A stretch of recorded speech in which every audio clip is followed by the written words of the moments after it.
you at home for joining us this hour. Really happy to have you here this Friday night. I love days like this. I love news days like this. There's so much to show you.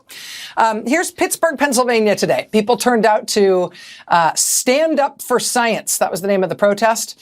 To protest against the Trump administration's indiscriminate cuts to science in all ways.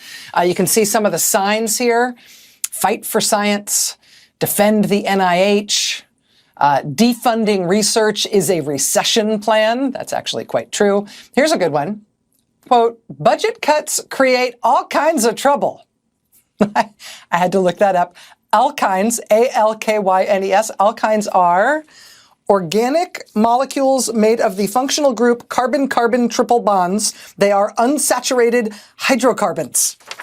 And budget cuts create all kinds of trouble.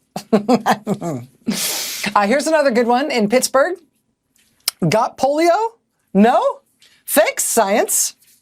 And you see where it says it's a Berg thing and the Salk vaccine there. The University of Pittsburgh is where Jonas Salk developed the polio vaccine. Across the state of Pennsylvania, outside City Hall in Philadelphia, look at this.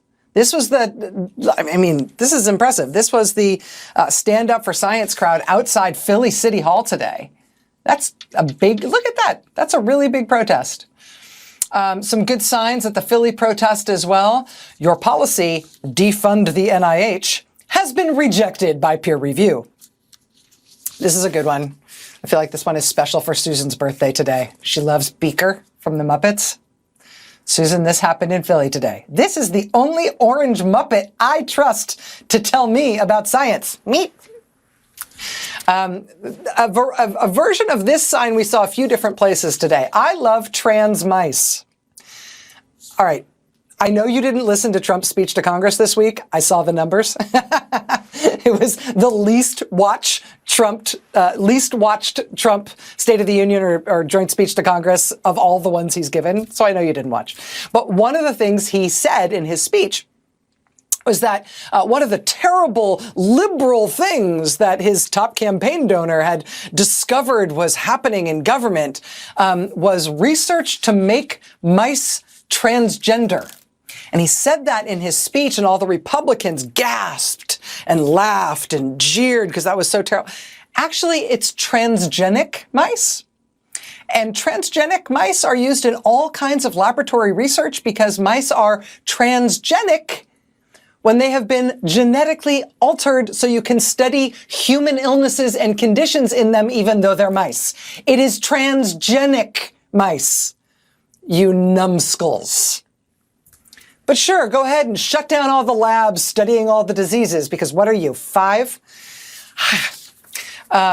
This was Boston. There were big crowds today in Boston as well. Stand up for science. Some signs in Boston. No science means no medicine, no tech, no progress, no future. Also this one, cut DNA, not the NIH. Genetics research and experimentation. Of course, because it's Boston, there's a Dunkin' Donuts sign. America runs on science. In Madison, Wisconsin, local public radio there put the turnout at what they described as more than 1,000 at the Stand Up for Science protest at the Wisconsin State Capitol. Wisconsin Democratic Party Chairman Ben Wickler said he was there and he thought the crowd was even larger than that. He also singled out his favorite sign in Madison, which was, quote, no science, no cheese. It's Wisconsin. Really, really big crowd turned out in New York City at Washington Square Park to protest against Trump's cuts to science. Look at that. Cold day, cold, windy day today in New York City. 9 out of 10 preventable diseases prefer the GOP. Every disaster movie begins with a politician ignoring science. See the one on the left there? It was a cold, miserable Chicago winter day today in the Windy City, but people turned out in big numbers in Chicago as well to protest. In addition to all the scientists and supporters and regular people who showed up, they also got some high-level representation from their members of Congress, including Senator Dick Durbin and Congresswoman Jan Schakowsky. In Atlanta, there were big crowds in Atlanta at Liberty Plaza. Atlanta, of course, is home to the CDC, which Trump has whacked with big cuts and huge numbers of firings. People turned out in the South, in Little Rock, Arkansas, on the state capitol steps. Stand up for science. People turned out in Lansing, Michigan, with signs supporting the National Oceanic and Atmospheric Administration. We love NOAA, so stop firing the darn meteorologists and the people who run the freaking weather radar. People turned out in St. Louis, Missouri, which is a good science sign. Time to react with the steaming beaker. Raleigh, North Carolina, part of what they love to call the research triangle, but here are researchers and scientists and their supporters and regular folks having to come out in Raleigh, North Carolina today, protesting against Donald Trump's massive cuts to scientific research. The biggest protest today was in Washington, D.C. Literally thousands of people turned out to stand up for science and protest against Trump today. Really big turnout in Washington. Signs there include these. Science is not a liberal conspiracy. Fund science, save lives. DOGE doesn't pass peer review. Also this one, very simply, cancer is not a partisan issue. This is a nice subtle one. Hello, Health and Human Services Secretary. Quote, science prevents brain worms. Stand Up for Science protests happened all over the country today. And this was a big national organizing effort that was led by a small cadre of people just directly affected by these cuts. Graduate students and doctoral candidates and young scientists called this march today in Washington, and then soon dozens of satellite marches sprung up all around the country, and you saw the evidence of that there. In addition to sort of nationally organized protests like that, we're also increasingly seeing just essentially local and independent protests pop up. Protests coming together in individual cities. Like this big protest yesterday in Trenton, New Jersey, people with disabilities and their families and just angry, worried members of the public turning out in Trenton yesterday protesting against the cuts that Trump is planning to Medicaid. Medicaid, among other things, is the primary health insurer for people with disabilities of all ages and all income levels. Medicaid covers tens of millions of people in this country. It covers more than 40% of all births in this country. People turned out in Trenton, New Jersey yesterday to say, don't cut Medicaid. Along the same lines, just an independent single city protest, there was this protest of worried, angry local folks in Nashville, Tennessee. Came out yesterday to protest, to defend Social Security, just right outside their local Social Security office in Nashville. Protesters are pushing back tonight against possible staffing cuts at the Nashville Social Security office. Thanks for joining us tonight at 10. I'm Lauren Lowry. Dozens of people rallied outside the office today. Our Sharon Dankwa has a look at why they say cuts could directly affect them here in the mid-state.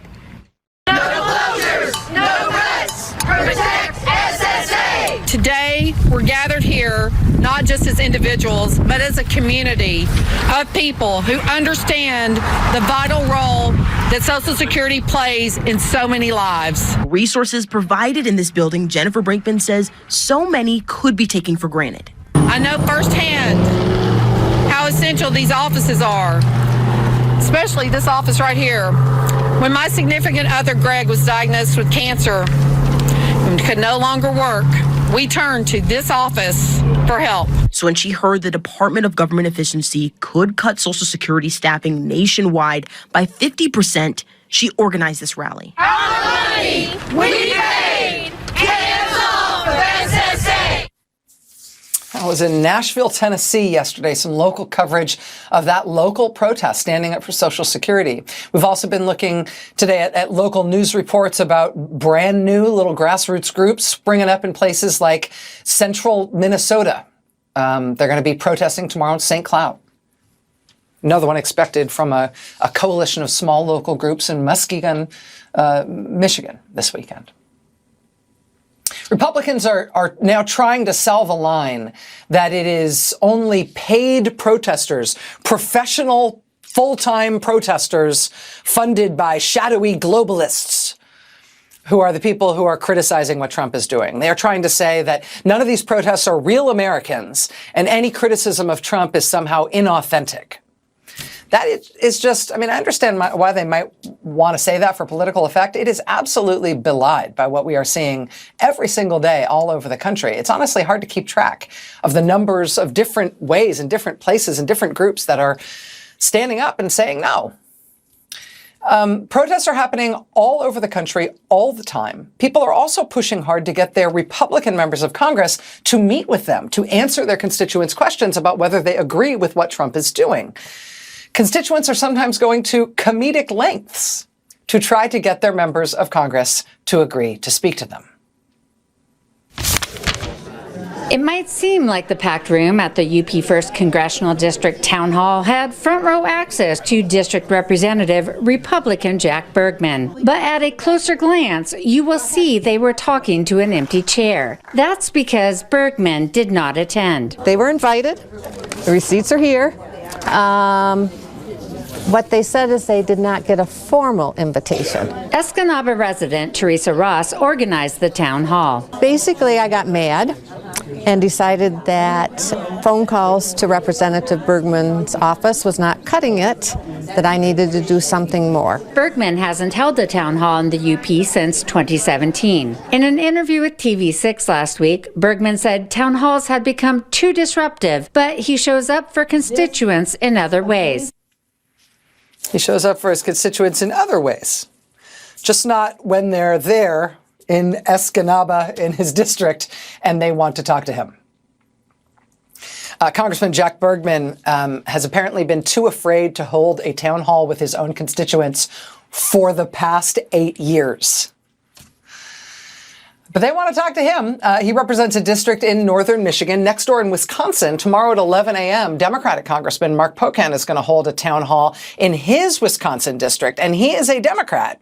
So he represents a Democratic district, but he is holding this town hall tomorrow way over in the corner of his district, as close as he can get to the neighboring congressional district that's represented by a Republican, by Republican Derek Van Orden. Mark Pocan, the Democrat, put out a press release today saying, quote, "The town hall will be held less than 10 miles from the border of Wisconsin's 3rd congressional district, represented by Republican Derek Van Orden."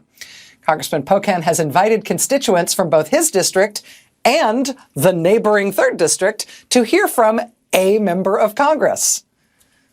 With the implication being that they're certainly not going to hear from their own. Mark Pocan later said online, quote, "We've officially invited Derek Van Orden to join us this Saturday at our town hall in Belmont. We are hearing he hasn't had an open public town hall, so we thought he could observe ours so that he could replicate in his district. Looking forward to him sharing his views."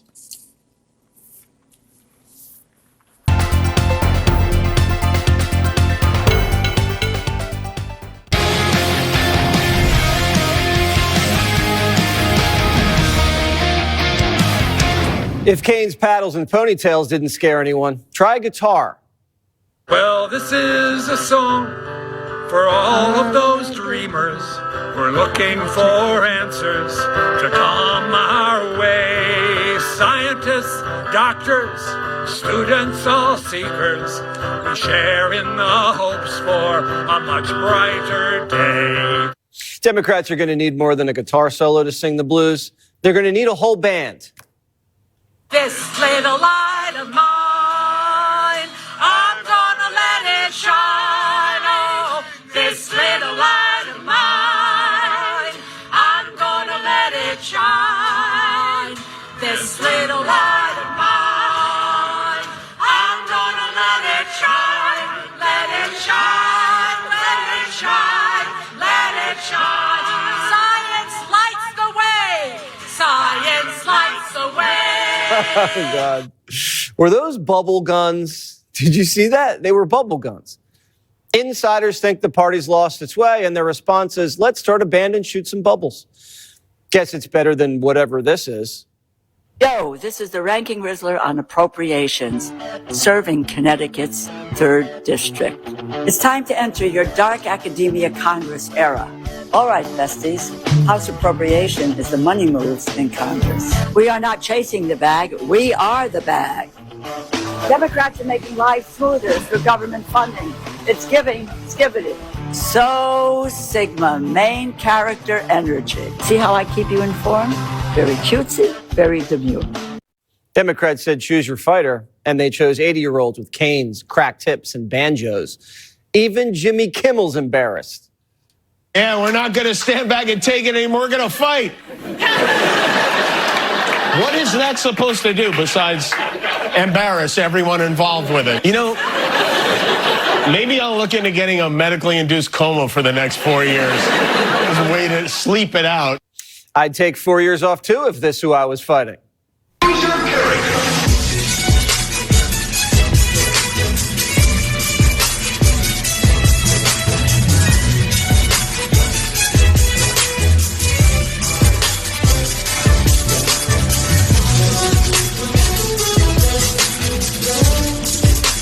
Trump's fighters are young, tough, and battle-tested.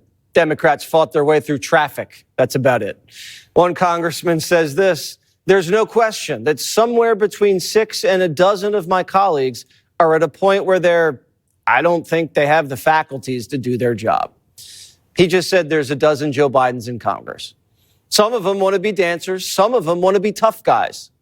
Elon Musk and Donald Trump, they call me a criminal, they call me a traitor. Their MAGA minions online come after me to try to intimidate me, to create fear. I'll tell you my response. My response to that is screw you and the horse you rode in on. Schiff was censured too. Breaking the rules for them is a badge of honor. Democrats are jockeying with each other to see who could be the loudest hooligan. Weird Al Green, who must be colorblind because Schiff's pasty white, says the only reason he got censured was because he was black. I had to sit in the back of the bus, the balcony of the movie, drink from a colored water fountain when the speaker decided that I would be removed. And then there was this motion, this resolution to censure me. It became obvious to me that I was not being treated as others were. Mm-hmm. And candidly speaking, it is invidious discrimination. Weird Al's so famous, he took his ponytail to TMZ. Watch. The president that evening called the Democratic members of Congress lunatics on national TV. The president called them lunatics. He did so, and he has not been reprimanded. He won't be censured. He uses incivility to take advantage of our civility. Hakeem's been telling Al to quiet down, but Al's not listening. He's only getting louder and louder, and Hakeem's fuming. Democrats are asking, would they have done that to Nancy? You know the answer. Never. When Nancy said shut it down, Democrats listened. Hakeem's been privately sitting down Democrats for come to Jesus meetings, but he won't even raise his voice at them. They're not being talked to like they're children. You got to treat these Democrats like they're kids. It's the only way they're going to grow up. You got to be firm. They don't respect Hakeem, and now it's a free-for-all. Who is the leader of the Democratic Party right now? Well, I got into trouble because I said to Mehdi Hassan on Zateo that we are leaderless. And I don't mean that we don't have leaders of the House and the Senate, but we don't have a presidential candidate. We don't have a clear answer of who that person is going to be for the next presidential election. We've lost, we have a new leader in the House. And so I think that it is difficult right now for the Democratic Party because we don't have a clear, defined leader. Democrats have no leadership and no one's stepping up. They're all just singing, dancing, and swearing. And no one even knows what for. For them, there is no policy. There's only opposition. Obviously, I reach out to both parties in conversation in doing my job.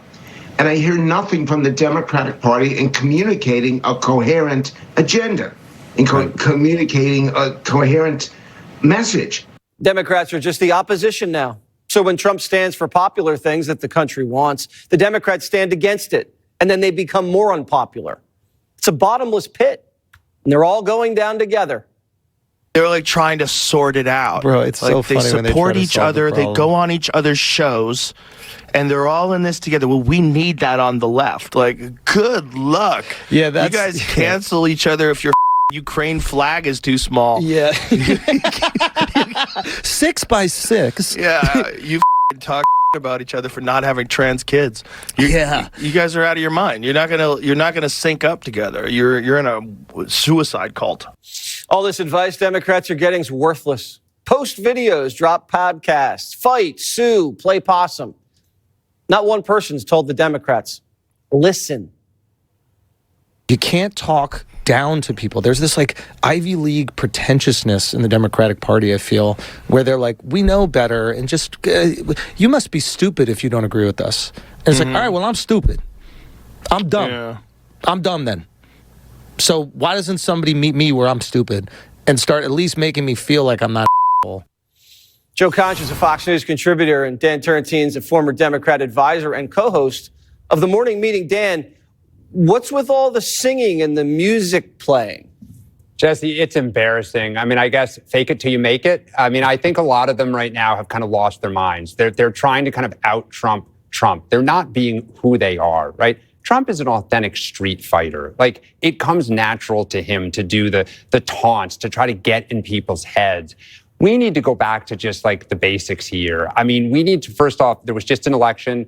The voters approved of his character and conduct. And remember, it was his policies that got him elected, right? The main things are the big things. And we need to get off of the juvenile taunts, the videos, the F-bombs, thinking that's going to appeal to voters, and talk to them and meet them where they are. As the guest just said here a second ago, like the economy right now, we've got some things to talk about on tariffs, on DOGE.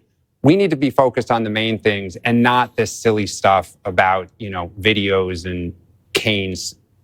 Joe said the Democrats have lost their minds. I can't tell if that's a figure of speech or he actually thinks they've lost their minds. They might have. It may be literal at this point. There should be a rule for Democrats going forward. 3 words. No more singing. No more singing. Right? This ain't 1968 anymore. And the problem is, and Dan would probably agree with this, they've seeded the common sense block of voters. And that is a massive amount of voters, not just Republicans, independents. That could be a lot of blue dog Democrats as well. And when we hear about a mental health crisis in this country, just watch those videos. And that is Exhibit A here. And the question is, who are Democrats trying to appeal to when we see the Street Fighter video or 23 lawmakers all at once saying the same thing at the same time, trying to be authentic while sounding like robots? They more sound like sophomores with a TikTok account at this point. So I think the problem is there is no leader at this point, Jesse. Hakeem Jeffries clearly is not Nancy Pelosi, to your point earlier, where he says during the joint session of Congress, Donald Trump's speech, please do not act up. Show some decorum, and they all say, screw you, we're going to go ahead and do what we want to do anyway. Without a leader,